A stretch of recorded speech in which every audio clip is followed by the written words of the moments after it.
રાજ્યમાં હાલ Gujarat state pharmacy કાઉન્સિલની ચૂંટણીમાં મતદાનની પ્રક્રિયા ચાલી રહી છે, જેને લઈને અમદાવાદના ડ્રાઇવિંગ રોડ ખાતે અખિલ ભારતીય વિદ્યાર્થી પરિષદ અને the Gujarat state chemist and druggist association દ્વારા પ્રેસ કોન્ફરન્સનું આયોજન કરવામાં આવ્યું હતું, જેમાં તેમની સંયુક્ત પેનલ એવી ગૌરવ પેનલને મત આપી વિજય બનાવવા આહ્વાન કરાયું। એબીવીપી અને કેમિસ્ટ એન્ડ ડ્રગિસ્ટ એસોસિએશન સંયુક્ત ગૌરવ પેનલના ઉમેદવારોની વાત કરીએ તો તન્મય પટેલ, જીતુલ પટેલ, હસમુખ વાઘેલા, હિતેન્દ્ર પટેલ, ભીખાલાલ ગોયાણીની પસંદગી કરવામાં આવી છે।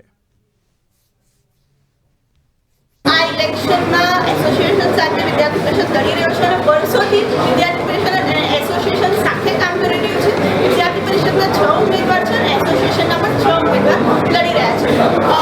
સૌને ધ્યાનમાં છે કે કઈ રીતે ફાર્મસી જગતના પ્રિન્સિપલો, ટ્રસ્ટીઓને ધાક ધમકી આપવામાં આવે છે બીસીસીઆઈના મોટુ પટેલ દ્વારા, અને એ ધાક ધમકીથી ડરવાનું નથી। હું અહીંયા મીડિયાના માધ્યમથી કહેવા માંગીશ કે અખિલ ભારતીય વિદ્યાર્થી પરિષદ એની સામે લડી રહ્યું છે, તમારી સાથે જ છે, અને એમની ઉપર 5 ઇન્ક્વાયરીઓ સીબીઆઈની ચાલી રહી છે। એના ઉપરાંત મધ્યપ્રદેશ, યુપી, મહારાષ્ટ્રના સરકારે પણ એમની ઉપર લેટર લખી સરકારને જાણ કર્યું છે કે કઈ રીતે ત્યાં ધમકાવવામાં આવી રહ્યું છે, પૈસાઓ ભરવામાં આવી રહ્યા છે। અમારું જે ઘોષણાપત્ર છે, અમે પહેલાં તો એબીવીપી સાથે ઘણા વર્ષો કામ બી કરેલું છે, અને આ વર્ષે પેનલ જ્યારે બની અમારા માટે દુઃખની વાત હતી કે ભારતીય જનતા પાર્ટીએ જ્યારે મેન્ડેટ દાખલ જાહેર કર્યો ત્યારે 35,000 મેમ્બર ધરાવતી મારી federation of Gujarat state chemist and druggist એસોસિએશનની સેન્સ પણ ના લીધી, જેની અમે રજૂઆત કરી।